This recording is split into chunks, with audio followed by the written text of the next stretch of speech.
Acompáñennos nuevamente a hacer memoria. En este programa recordamos el pasado para entender mejor el presente. Porque nosotros Sabemos lo que hiciste y te lo recordamos. hoy, PPK, político u hombre de negocios.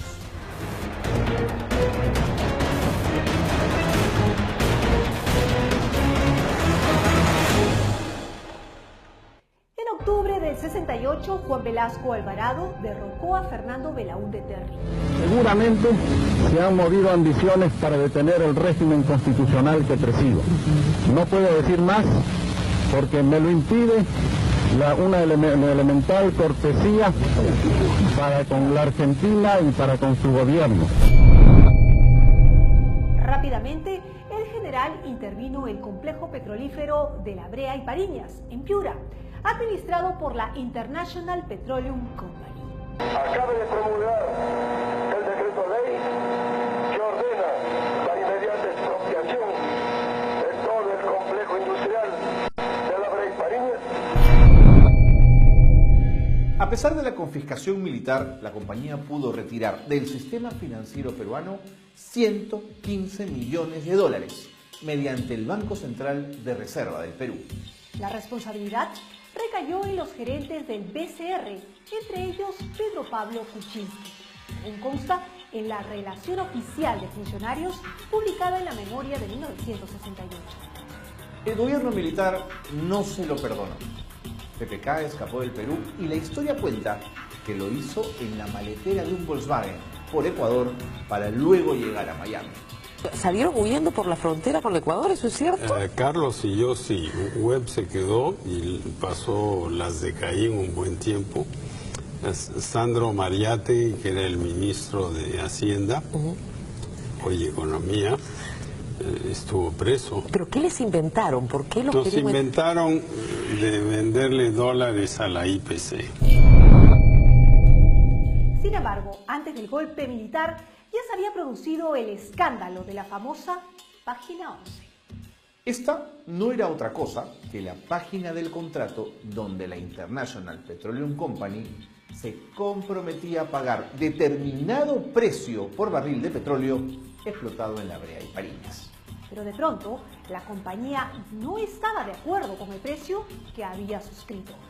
Y el gobierno no podía probar que la IPC había incumplido el contrato, pues la página 11 del acuerdo había desaparecido. Las indagaciones de la época lo señalaron a PPK como el responsable de haber facilitado tributos y exoneraciones indebidas a favor del Standard Oil, empresa ligada a la IPC. En este preciso momento, las fuerzas de nuestra primera región militar que tenemos en el norte está ingresando al campo de Talara para tomar posesión de todo el complejo industrial que incluye la refinería. Cabe preguntarse, ¿fue PPK el responsable de la desaparición de la página 11? En 1980, PPK regresó al Perú de la mano de Fernando Belaúnde. Esta vez, como ministro de Energía y Minas, creó la Ley 23231, más conocida como la Ley Kuczynski. Esta ley exoneró del pago de impuestos por más de 500 millones de dólares a las empresas petroleras extranjeras, entre las que figura la Occidental Petroleum, con 1.662 millones de remesas al exterior. Más tarde, en el 2001, PPK fue nombrado ministro de Economía y Finanzas en el gobierno de Alejandro Toledo. ¿Y saben qué? No renunció a su 25% de acciones en COSAPI, empresa que integra el consorcio LAB, administrador del aeropuerto Jorge Chávez. Coincidentemente, entre el 2001 y el 2002 se dictaron 4 decretos de urgencia para que el Estado asuma la cobertura por riesgo de las empresas aeroportuarias. Otro caso sonado fue su participación en el proyecto Gas de Camisea. Como asesor de Han Oil, participó en el diseño de la empresa para solicitar el lote 56 y como ministro le entregó a Han Oil ese lote que tenía reservas probadas de gas para que lo dedique a la exportación. Lo que hace Kuczynski es participa justamente ya en el sector privado, y eso es lógico que lo puede hacer, pero participa en conseguir el financiamiento a Enersur, para conseguir el financiamiento a Cálida, para conseguir el financiamiento a todos los que están operando ahí. Eso es el gran operador en términos prácticos de Tenaris, en términos concretos de financiamiento. Pero hay un problema. Él va a seguir haciendo para el mercado peruano. Hasta este momento. Entonces ahí es donde viene todo el problema. Kuczynski dice, regresa al Ministerio de Economía y Finanzas y luego sigue hasta la PCM, dice, ¿y cómo hacemos ahora para el gran negocio? ¿Cuál es el gran negocio? El gran negocio era cambiar las normas para permitir que se exporte el gas a México.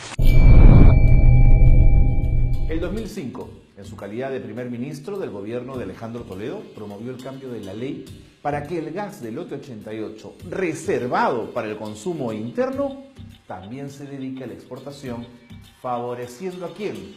A la empresa Han Oil. El amarre es que había una obligación planteada en la ley de promoción de la industria del gas. Esto es, la ley obliga a que el gas se destine principalmente al mercado interno. Y en el decreto supremo de la reglamentación decían en un horizonte permanente de 20 años. ¿Qué hace Kuczynski? Estando él en el ministerio, todavía en el gobierno, saca una especie de consulta para cambiar el decreto, en la cual ya no es el horizonte permanente, sino es el horizonte a partir del contrato. Permanente quiere decir que siempre va a haber 20 años. A partir del contrato es que empieza el 2004 y vence el 2024. Entonces, Kuczynski saca esa consulta y luego, cuando él se retira, ya sale el decreto supremo modificando esa parte que firma Quijandría.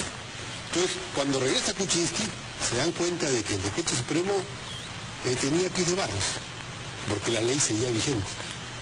Entonces, van al Congreso a sacar una nueva ley, para que en esa nueva ley se anule, se modifique la ley que obligaba a los 20 años de siendo permanente. Son coincidencias los beneficios recibidos por las transnacionales en nuestro país, mientras PPK tuvo cargos en el gobierno. ¿Hay conflictos de intereses en tener vínculos con empresas extranjeras con las que más tarde el Estado peruano licitará? Señor Kuczynski, ¿tiene usted capacidad para defender los intereses del Estado frente a los intereses económicos de las transnacionales en nuestro país? Los esperamos en el próximo programa de Sabemos lo que hiciste. Hasta entonces.